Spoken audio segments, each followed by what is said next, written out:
encountered. And then we get to do a really cool question and answer session. There will be a phone number that is on the screen, and you get to text in any questions that you have for Mim, and she's going to answer them and do a really terrific job of that. It's going to be great. So tonight we are hearing from Mim Hosking. I think a lot of you have met Mim on Momentum Camp. Yes, she's a very cool human being. She has experienced life as a single woman. She's going to talk about what that's like, what it's like being single in the world, what it's like being single in the church particularly. Mim is a very dear friend of mine. We have been in a pastoral peer group together. We have worked together. We've even holidayed together, so we know each other pretty well. Yeah. Mim started out, now you have to correct me if I get some of this wrong. Mim started out as a teacher, so she's got lots of experience as a teacher. She served as a children's pastor for many years. She is a published children's author. She runs programs to train churches on building effective kids ministries. And currently, Mim works for Baptist Churches WA, let me get this right, as the ministry support pastor for young generations, which includes, I got that right? Yes. Thank you. It includes kids, youth, and young adults, so it's quite a spread. Mim is passionate about seeing younger generations thrive and being included in church now, not when they're old and stale. Yes. Mim is a people person. She is a self-described social butterfly, and she is deeply pastoral, and we're honoured to have Mim with us tonight. A couple of things before I invite her up to the stage. She's going to share her story. Now, obviously, there's going to be some deeply personal things that Mim is sharing tonight. So, two things. Firstly, let's take care of Mim. When we ask questions, let's be really respectful and kind in the way that we do that. There are a couple of things that Mim won't take questions on. We'll sort that out just to keep her safe. Secondly, we want to take care of you. We're sitting at tables tonight, which is a little bit different to the way that we would normally do a faith lab. Normally we're sitting in rows, but I thought tonight it would be good for us to be just connected a little bit more with each other. People are single for many reasons. And your experience, if you are single, that will be your unique personal experience. Sometimes, but not always, that may involve heartache. It might involve disappointment or even trauma. So if you feel tonight like you would like some prayer, we're going to actually have a time a little bit later on where we can pray with each other. We also have a designated pastoral carer at each table. Can you put your hand up if you are a pastoral carer at the table? Yay! Okay, so there's one of them on each. So if you feel like you need to talk to someone or pray with someone afterwards, that is your person. Okay. Let's also be mindful throughout this evening of how we're tracking. If you need to take yourself off for a little bit of a walk, we are just going to assume that your cup of tea is making demands of your bladder. That is totally fine for you to just move off. No questions will be asked, but make sure that you are looking after yourself tonight. So without further ado, may I invite Mim to share with us. Thank you. Hey everybody, so great to be with you. Thank you very much, Shell. It is a privilege but also a little bit scary to be here. I never thought I would be an expert on singleness. It wasn't part of my plan, but here I am. I'm still not an expert. I'm just along for the journey, and I hope that as I share some of my story with you tonight, and as Shell and I talk and answer questions later, that it will be an encouragement for you. So special welcome to those that are watching online. Thanks for joining in. And I want to start by talking about turning 40. So I didn't feel like celebrating my life at turning 40. Things hadn't unfolded as I had hoped and dreamed. I had dated a few people in my teenage years and in my early 20s, but mostly I had been looking for Mr. Perfect. I served in my church, I went on mission trips, I went to Bible college. And my first ever sermon that I wrote was titled, Singleness, the Gift Rejected. I saw marriage and singleness as equal gifts. I did want to be married, but I was very cautious. So cautious that my dad asked me if when I die, I would be having female pallbearers at my funeral because I wasn't letting anybody take me out now, so why would I then? I finally married when I was 27, following a whirlwind romance. In fact, I literally met my husband on the steps of church the day after my younger brother's engagement party, as we were unloading chairs off the Hilux, and he helped take them back into church. My parents and close friends thought that all of our prayers had been answered. I actually had 2.5 pages of criteria listed. I think it was probably size 12 font, and he met nearly every one of them. But sadly, our marriage was difficult, and tragically, we were only together for 4 years. With the help of God, family, and close friends, I got through that devastating season. And then as I was nearing 40, I was like, well, surely I'd be remarried by now. I had used my singleness really well. I'd travelled, I'd studied, I'd continued to serve God, and I lived in a fabulous community, walking distance to church, nearby family, and lots of close friends all around. My husband and I hadn't had any children of our own, but I had become a foster mum. And as I was getting close to 40, my 30s were coming to an end, my foster daughter was getting ready to finish year 12, and she wanted her independence and moved out of home. I was juggling 2 part-time jobs, one in the church and one for an organisation where I actually had huge challenges with the management. I didn't own my own home. I didn't have a husband, didn't have the children, didn't have the white picket fence and all that I had dreamed of. And it felt out of reach. I wondered if God could actually see the pain that I was in. One morning I arrived for work at church, and my colleague and good friend asked me how I was going. I was honest and real, a little bit raw, and said it felt like I was lost in the desert at night. We sat for a chat, and then he actually invited his wife to come and join us, and we went out for lunch, and that began another layer of healing for me. During this season of healing, one of the most significant ways that God spoke to me was through this incredible, stunning flower. And if you can't see the image, those of you that are listening online, it is a stunning, multi-layered, white and almost green flower in striking contrast to the black night sky of the desert. This night-blooming cactus grows in southern Arizona, in the desert, appearing like a dead bush most of the time. It's rarely noticed in the wild, but for one midsummer night each year, its fragrant flower opens at dusk and then closes at sunrise. It blooms and then it's gone. But I came to understand that God sees that flower. God knows it's there, and he finds joy in his creation. In my dark night of the soul, my gut-wrenching disappointment and pain, my longing for a husband and family, when my faith felt dry and lifeless, even as a pastor, I felt like I was on autopilot, God spoke to me. In the desert, in the dark, and I wasn't lost. I wasn't lost to God. He could see me in my singleness. Around that time, I shared with a friend how I was so distraught one day that I was sobbing on the bathroom floor. And I managed to get myself up off the floor and made it to my bed and continued to sob. And she reminded me that God didn't love me any less if I never got off that floor. And he couldn't love me any more. That his love for me was so great. And his love is what got me through.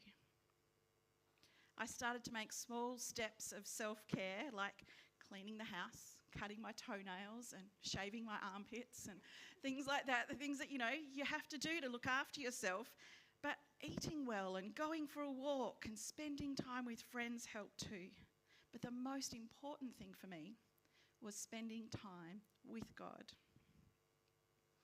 I realised that in those difficult, challenging times, and we all face them from time to time, we have a choice to either run to God or to run away from God. So for me, I made the choice to run to God, to spend time with Him, for Him to be the source of my comfort and strength. There's a verse in Psalm 139 that speaks into this season of being in the dark, not knowing what the future would hold. Where could I go to escape from your spirit or from your sight? If I were to climb up to the highest heavens, you would be there. If I was to dig down to the world of the dead, you would also be there. Or suppose I said, I'll hide in the dark until night comes to cover me. But you see in the dark. God was with me, and while my circumstances didn't change, my attitude did. I wasn't alone. Well, we're now almost 13 years later. I'm still single, but I'm so much more at peace with doing life as a single person. It isn't easy, and I would still love to have a life partner. But I was talking with my foster daughter and niece last year and saying how I actually would like somebody that complements my life, not complicates my life. Since my early 20s, I had a personalised number plate, just Mim, Justmim. And a few years ago, a friend of mine challenged me on that. If I really did want to be married, then why am I advertising that it's just me as a single person? So I prayed about that and what would be a suitable Bible verse to have instead. And I landed on Psalm 113. Praise the Lord, you his servants. Praise the name of the Lord. Let the name of the Lord be praised both now and forevermore.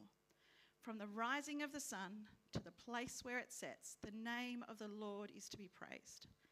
The Lord is exalted over all the nations, his glory above the heavens. Who is like the Lord our God? The one who sits enthroned on high, who stoops to look down on the heavens and the earth. He raises the poor from the dust, which is where I felt, and he lifts the needy from the ash heap. He seats them with princes and the princes of his people. And these are the words that really hit me. He settles the childless woman in her home as a happy mother of children. I am so thankful for my life, and I praise God for his blessings every day. He has lifted me up and he has welcomed me into his plans and purposes. I haven't had my own biological children, but I have been able to multiply followers of Jesus and have been blessed to be a teacher, a pastor, an auntie, and a friend to so many children. And what a joy it has been for me to see them grow, and many of them choosing to follow Jesus too. Plus, I have actually been able to settle in my own home. As a single woman, to design and build a beautiful home is an incredible privilege that I don't take for granted.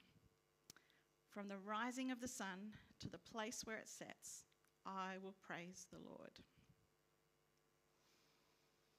Earlier this year, I was asked to preach on emotionally healthy singleness. And I've actually ended up preaching on this topic quite a few times around our churches. And during this time of preparation, I had a look at the census results. Who filled out their census last week? Yep, good job, most of you. Hopefully somebody did it for you. So I'm really fascinated to see what the census results will be in this next one that we've just completed. But in 2021, you can see up there quite an interesting lot of statistics.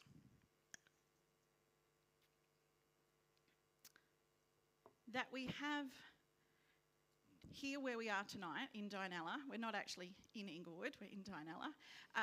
Wherever you are online, you can look it up for your suburb.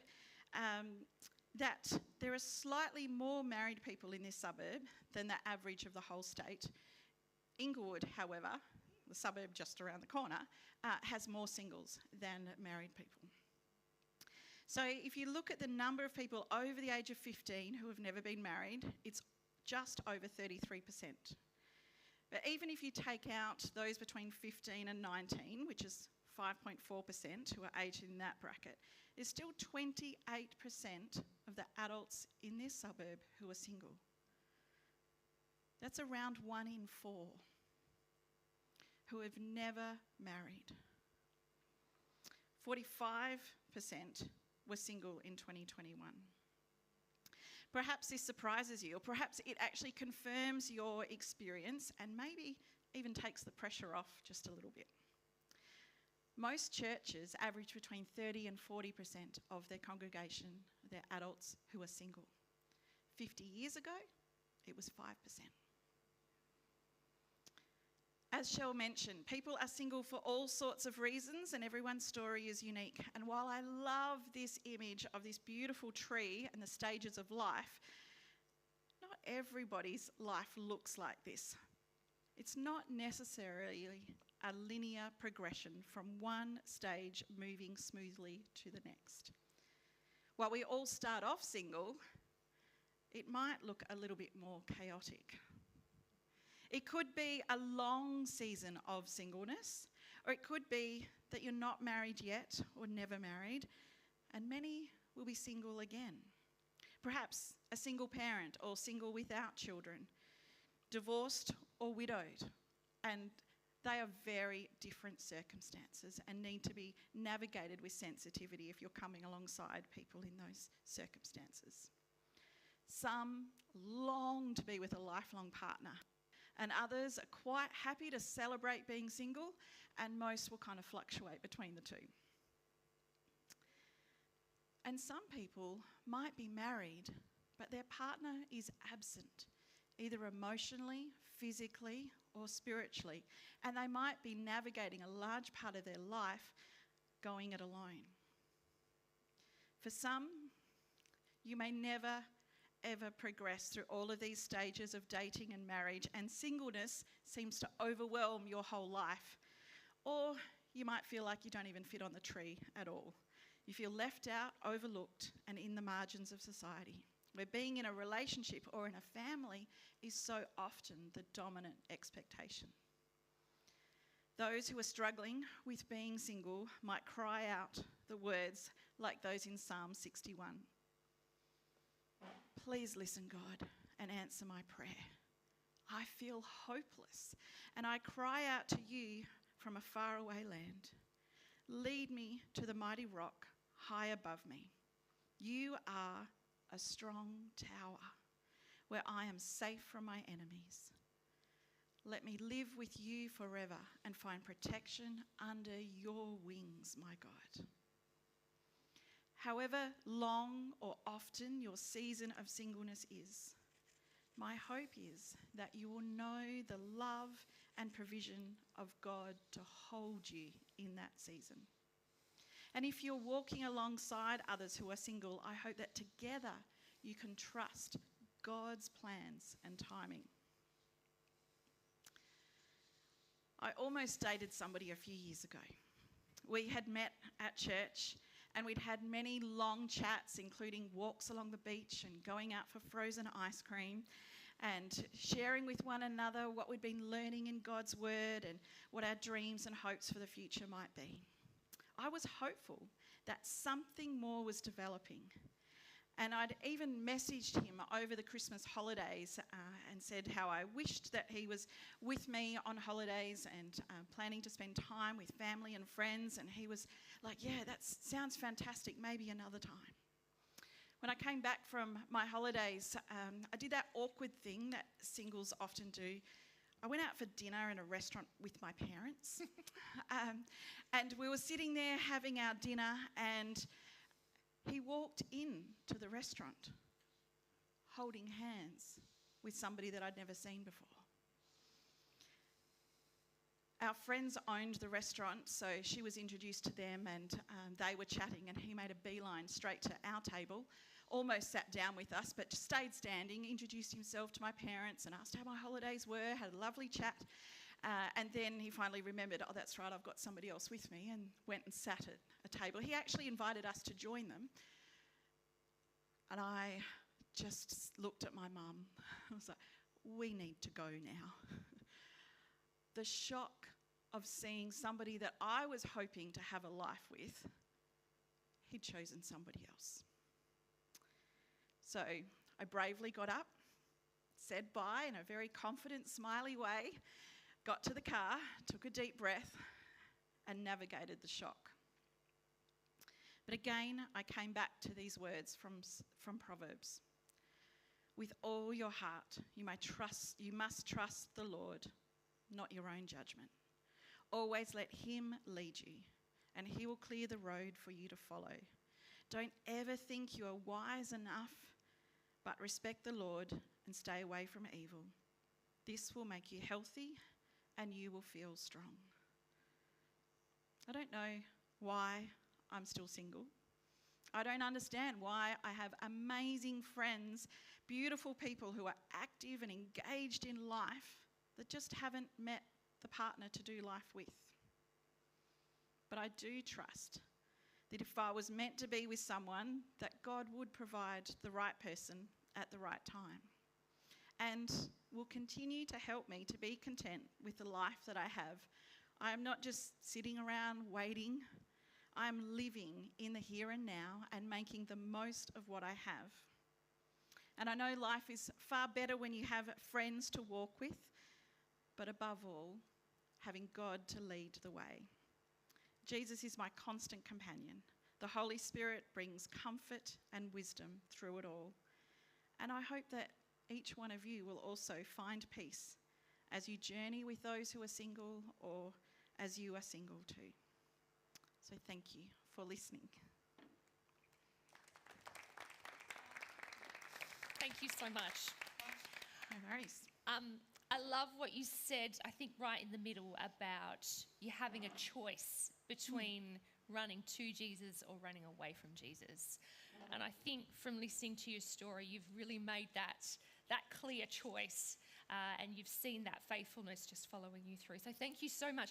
I love the rawness that you shared with, even including hairy armpits at one point. I truly appreciate that. We are going to move into a time of Q&A.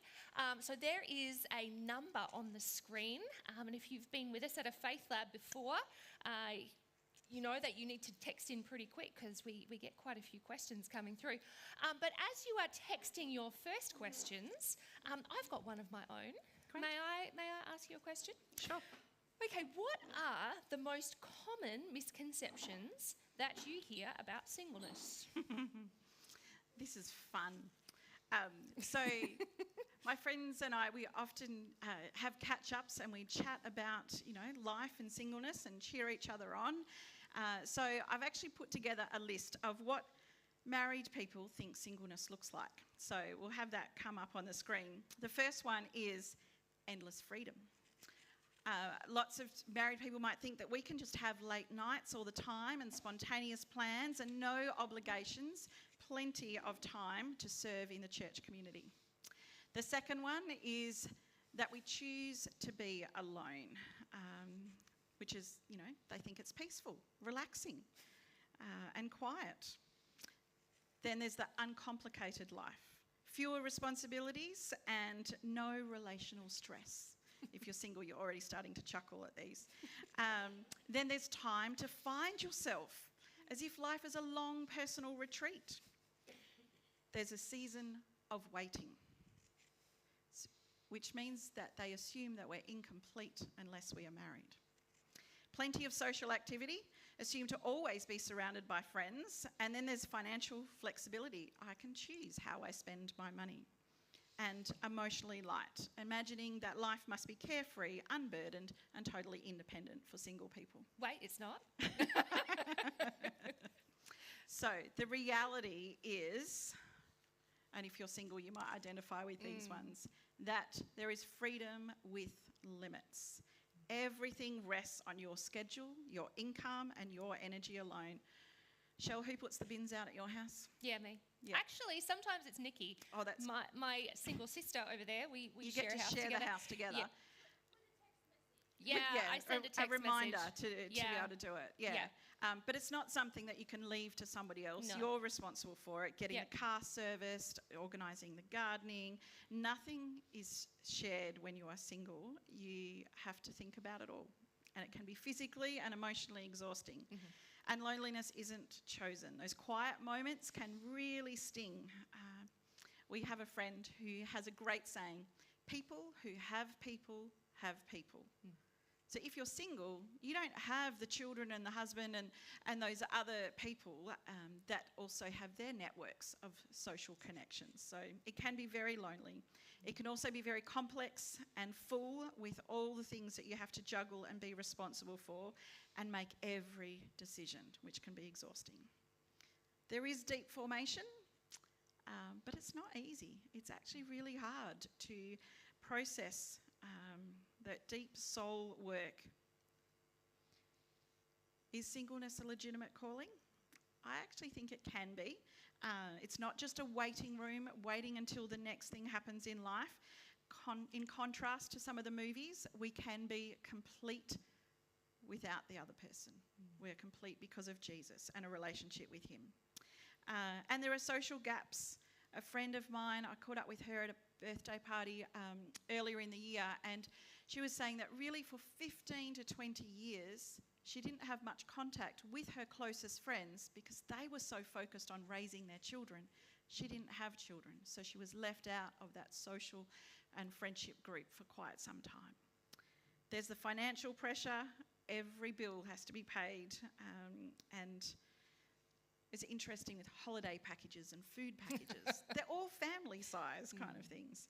And there is the emotional weight of navigating hopes and disappointments. Where do I find value and love if I'm not married? So that's the reality. Yeah. Yeah, It's a mixed bag, isn't it? absolutely. It's certainly not utopia. No. Okay, so our first question from the floor has come through. It says, Mim, you mentioned that you do ministry in the next gen space. Why do you think so much teaching and materials for young people, teens to young adults, seems to assume that marriage is the only reality to aim for? It's a very interesting thing in our culture, and particularly church culture. I think there is the expectation that to be happy means to be married. And our society often pushes that we need to be happy to have significance and a fulfillment in life. So it's historic. It's something that we actually need to pause and think, is this actually what the Bible teaches? Jesus was single. Paul was single. Miriam was probably single. Mary Magdalene. And so we have to pause and think, actually, have we been influenced in a way that isn't what God actually intends?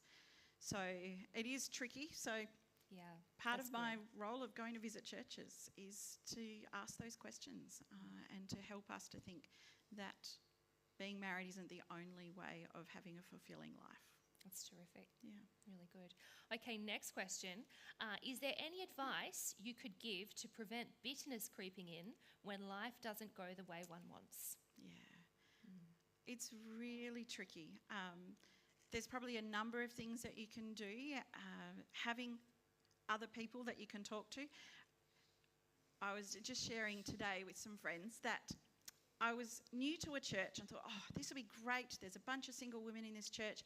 Let me, get together with them and we can, encourage one another. Well, we got together and had dinner, and they spent the whole time being so critical of their ex-partners, their marriage, and the bitterness that they held on to was, I just had to get out of the room. I couldn't stay around people that continued to wallow and dig deeper into the heartache and pain. So surrounding yourself with people that can share that but lift you up in that is really important. And it might be that you need to have counselling and spend more time digging into God's Word. One of the books that I'm going to recommend is called Something About Waiting. Can't remember now. But having an understanding that we're all waiting for something. People that have children are waiting for them to move out of home. We're waiting for Jesus to come back, you know, and so no matter what season you're in, there is a sense of waiting. So accepting that and, making the most of living the life that you have. Absolutely. Waiting is part of life, isn't it? Yeah. For everyone. Yep. Okay, here's one. How do you navigate times of loneliness well? It's a good one. Yes, it is a good one. COVID taught me that I can only go 4 days on my own. After 4 Remember days... I said Mim's an extrovert? Yeah, COVID was hard for extroverts. Oh, I do like downtime and time by myself, but 4 days is the most I can do. So even when it's, the Christmas holidays, I have to be with people. So knowing who you are and how you navigate loneliness, but also thinking about what you're putting into your mind. So what you're watching, what you're listening to, spending time with God, spending time with people. So this morning I had a family come around to my house because I know that I need time with people of different ages. And so being intentional about, it's not just avoiding loneliness, but it's coping well with the juggle of life and loneliness. And so for a couple of years I just smashed out a couple of degrees as well. So you can also just throw yourself into study and pick something that you love. Yes. Yeah. But what I'm hearing you saying is that you're really intentional. You're not just letting life happen to you. You're actually choosing happiness, but putting the things in place that are going to get you to that point. So it's not just about being alone. It's what else brings you joy. Yes, it's people, but it might be, some study, or it might be some travel. And so thinking about how you can navigate that with others as well. So I've actually had lots of holidays with families, friends of mine, and we just all go and sometimes with other single people. So mixing it up. That's great. Okay, next question.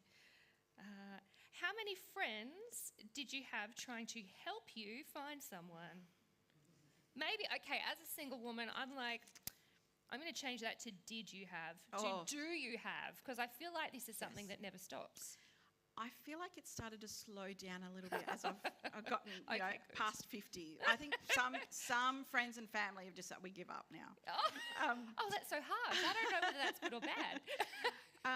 I actually had to have a few tough conversations with some people to say, can you stop pressuring me? Like, there's nothing I can do about this. I've tried all the different options there are, and you're making it more difficult.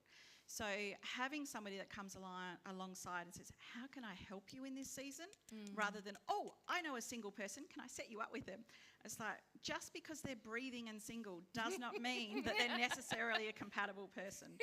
So as much as most of the time they've got a good heart, they love you and they care for you, it's not always helpful. Not always. Some of the questions, oh my goodness. Can you give us an example? Why aren't you married yet? I don't know. You tell me. Okay, so I was listening to a podcast the other day and they talked about having a bit of a one-liner as a response to that. Yes. Do you have a one-liner? Absolutely. So it depends on who it is. Yeah. I was at a funeral once and an older gentleman asked me, so why are you still single? I was like, well, there's no marriage in heaven. And it just stopped. He was like, what? He never thought about that. So it depends on the context. Most of the time, I will just smile and be gracious and leave the frustration until later. I avoid going to weddings and bridal showers and baby showers unless it's a very close friend. Or I've got a job to do, like I'm helping with the decorations, or I'm taking the photos, or doing something. So it's getting easier in this next season. I've got a few weddings at the end of the year, and I'm really looking forward to that because they're a different generation. They're not my peers getting married. It's now the younger ones, and I'm looking forward to those. Yeah, that's great. Yeah. Okay, this person asks, we're built for community, so loneliness and singleness, do they differ? Yes, they differ. So community looks different for different people. So obviously you can have your community in your household, in your street, in your different clubs and your church and things like that. Loneliness, you can be in a crowded room and still feel lonely. You can be in a household and still feel lonely. So they're quite different. Yeah, very different. You can be in a marriage and feel lonely. Yeah. So it's a matter of making conscious choices of how am I going to navigate my relationships to be a participant in community as well as receive community as well. Yeah, absolutely. Okay, so someone is asking for suggestions on ways to include single friends in things like weddings and engagements and things like that without them feeling awkward.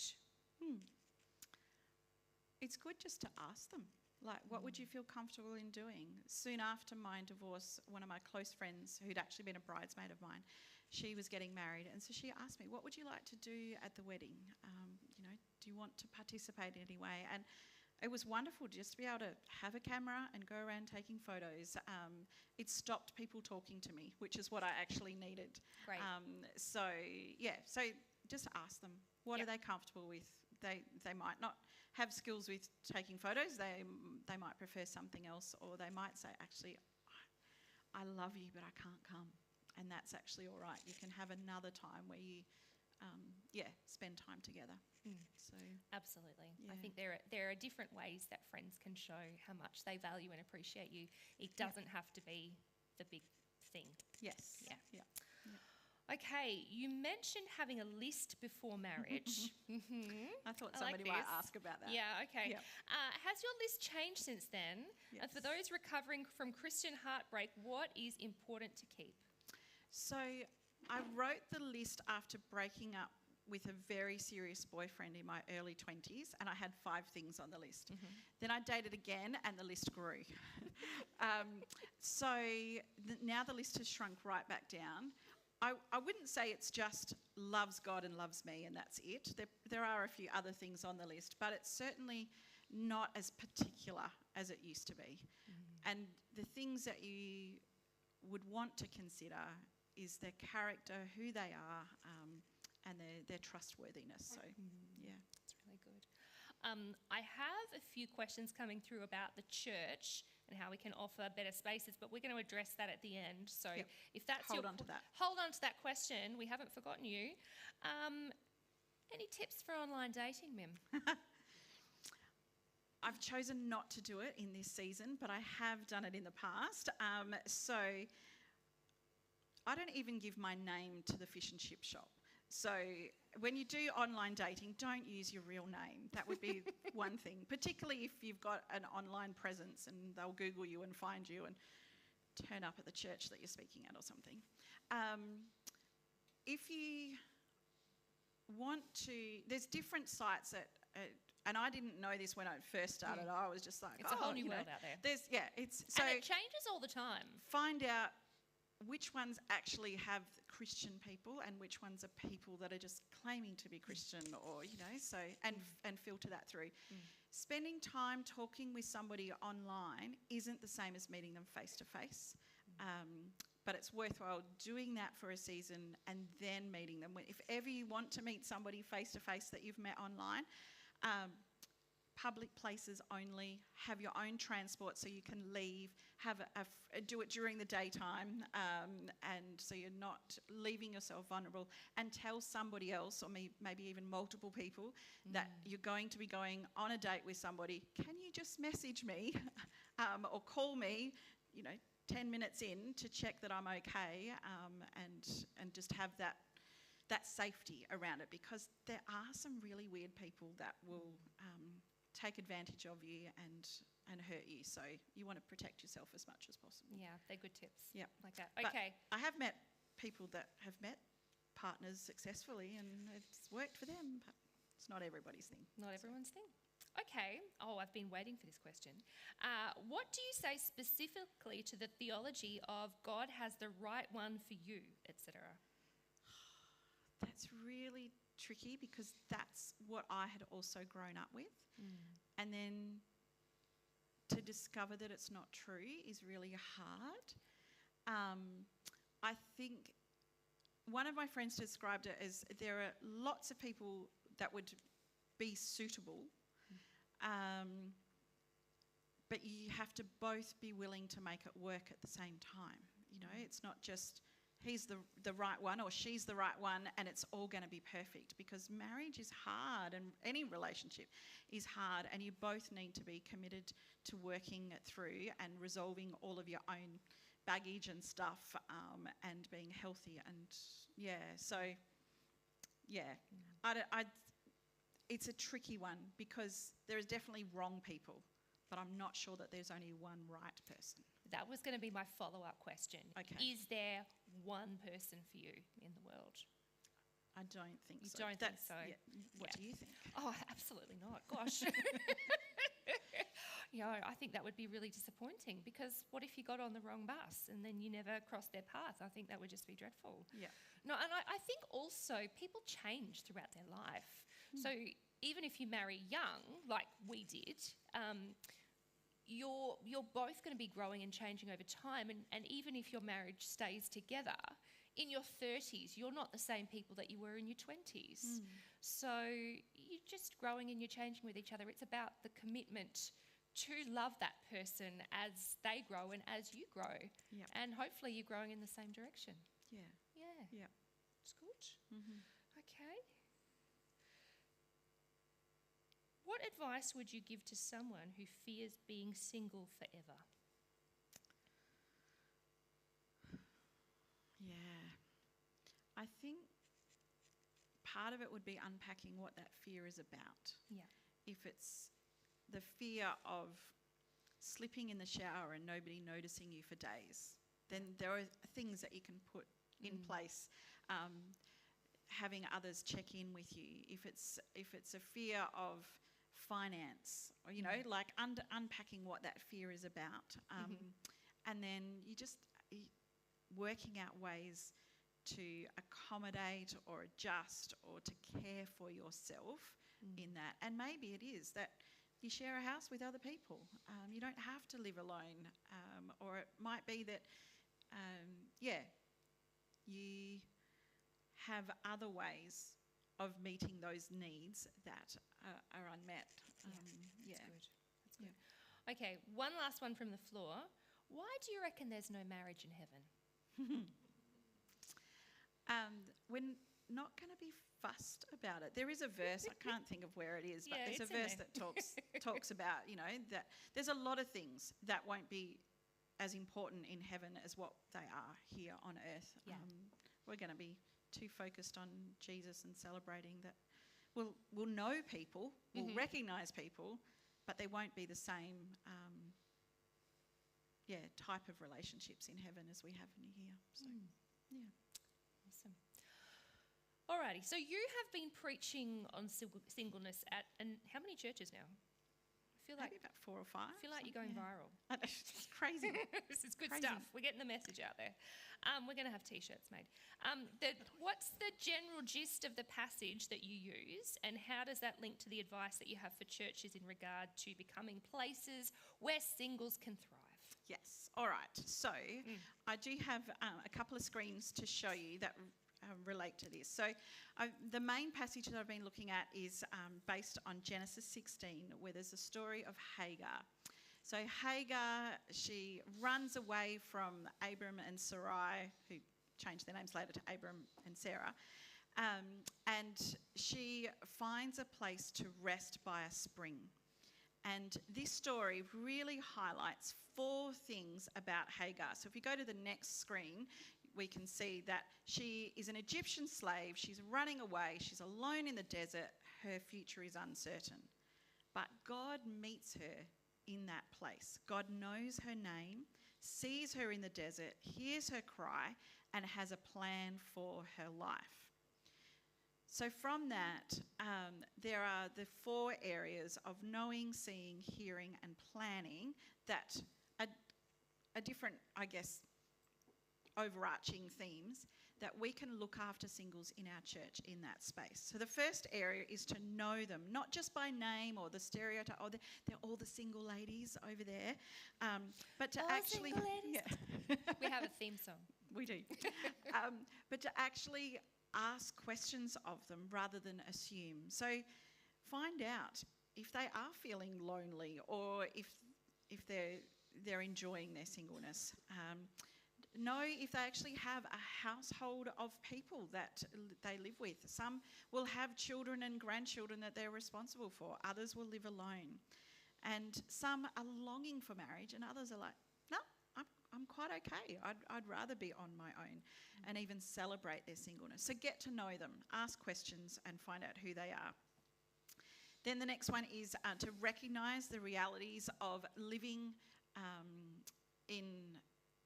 on a single income. Have I got that? Yeah. So, hang on. Go back. We're still on knowing. Yeah. So recognise the realities of their income. So when you're organising events at church, don't have a couple's price that is discounted. Like everybody has to pay the same amount. And just those small little changes in our wording actually shows inclusion and welcome. And then celebrating their milestones and achievements. So for a lot of single people, when it's their birthday, nobody acknowledges it. They have to buy their own birthday present, which I actually think is a really good thing to do. But celebrate with them for their birthdays, or if they've built a house or they've got a career change.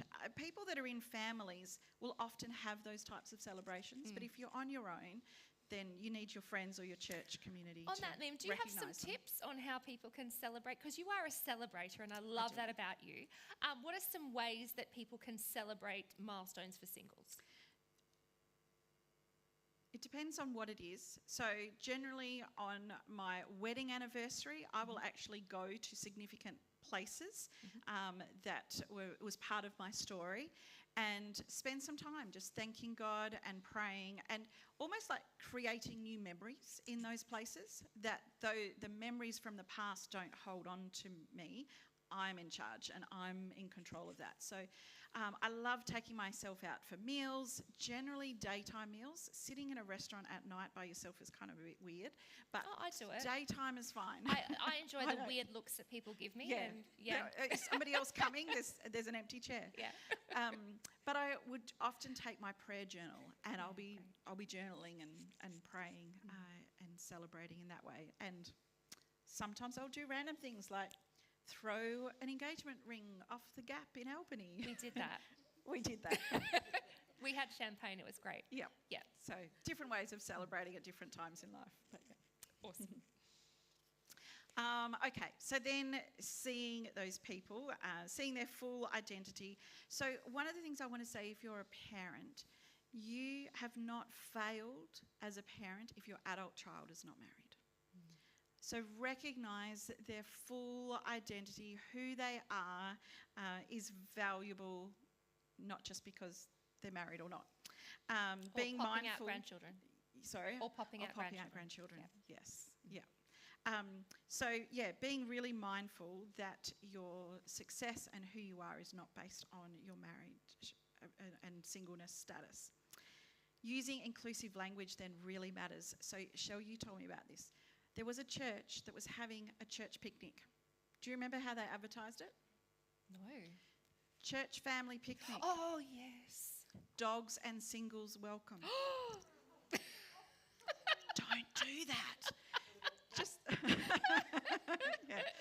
Just if it's a church picnic, you don't have to say that it's a family picnic or family camp. It's the church camp, or it's a community thing. And I don't know that we have a safe church application for dogs, so you might want to think that through too. Yeah, that's right. Yeah.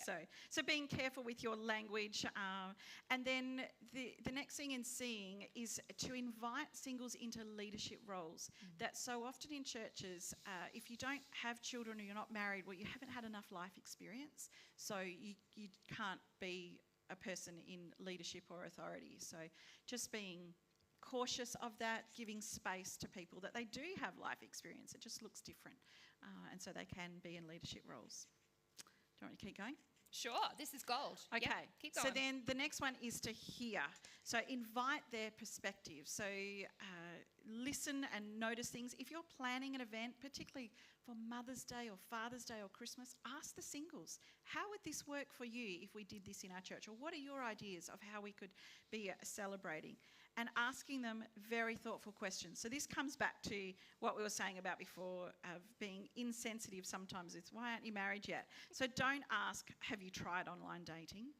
Avoid comments like, God will bring somebody when you're ready, because many single people have actually put in so much hard work. They are more ready than many people who are married would ever be. So be careful with your questions, and don't say things like, it must be wonderful not to be stuck in an awful marriage. It might be true, but you just don't say that out loud. Come on, guys. Yeah.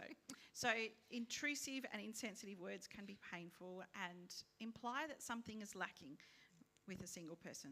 So instead, ask the genuine questions. How can I support you?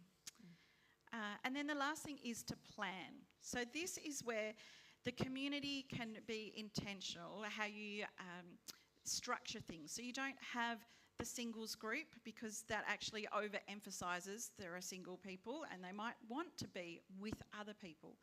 Mums and bubs groups, I get that there's a time and place,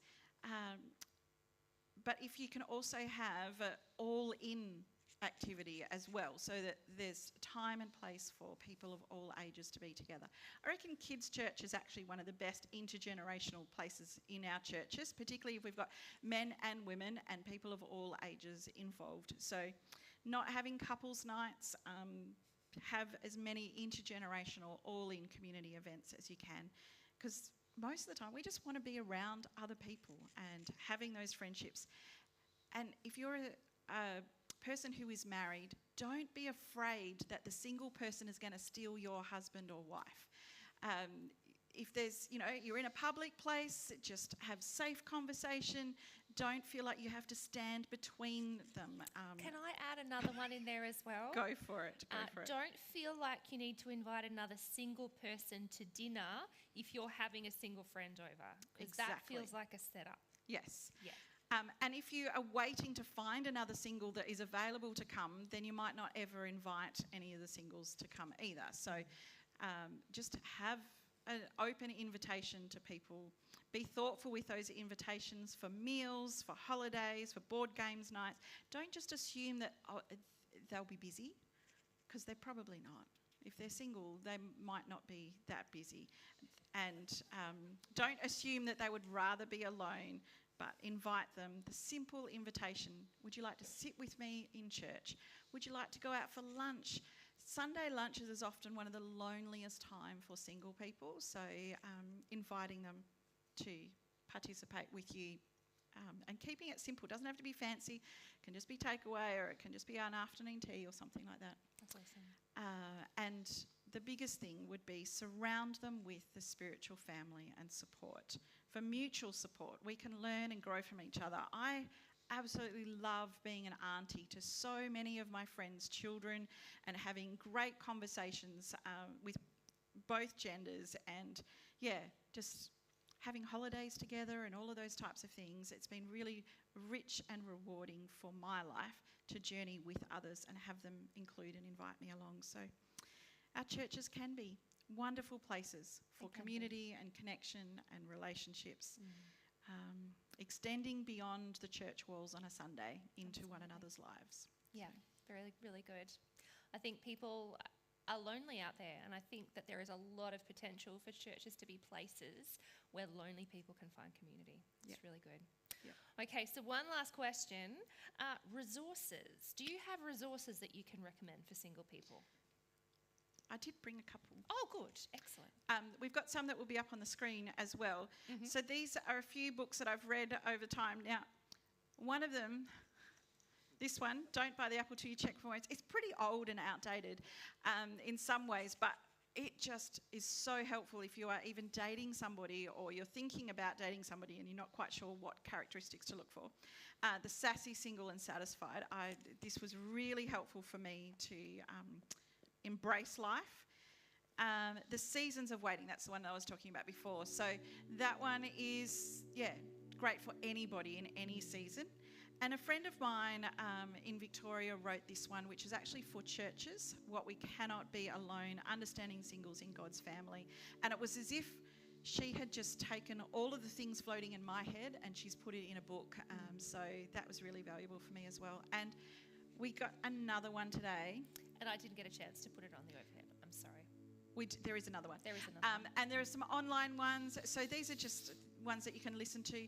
The Kerry Newhoff ones at the bottom there, there's about half an hour of just fluff, and then he finally gets into the questions. So just to be aware of that if you're listening. And my friend Kim, who wrote this book, she's got a few sermons and podcasts and stuff on there as well. So a few things that you can look at those if you are keen. Amazing. Can we give Mim a round of applause? Thank you so much. Thank you so much. I think there's such a richness in what you've shared this evening, whether we are single currently or whether we are just in community with single people. I think there's a lot that we can take away from that. So thank you so much. No worries. Really appreciate that. So we're going to move into a reflection time right now. And as we have mentioned a couple of times this evening, there are many reasons why people may find themselves to be single, and with that may come some pain, may come some trauma. So we just wanted to open up this time for you to check in with people on your table and to just ask them how they're tracking, and then pray with them, pray with the people on your table. We also realise that we're singles, right? So some of us may have come alone. So great opportunity for you to chat with the pastoral carer on your table. There might be something that's come up for you. The other thing I wanted to say was maybe you've come with people and there's something on your heart and you're like, actually, I don't want to share this with my besties. I need to share this with a stranger that I might not see again. So in that case, go to your pastoral carer on your table, have a chat with them and pray. And then to finish off this evening, I'm going to pray and send us out for some really delicious supper. But let's just spend some time at our tables reflecting and praying.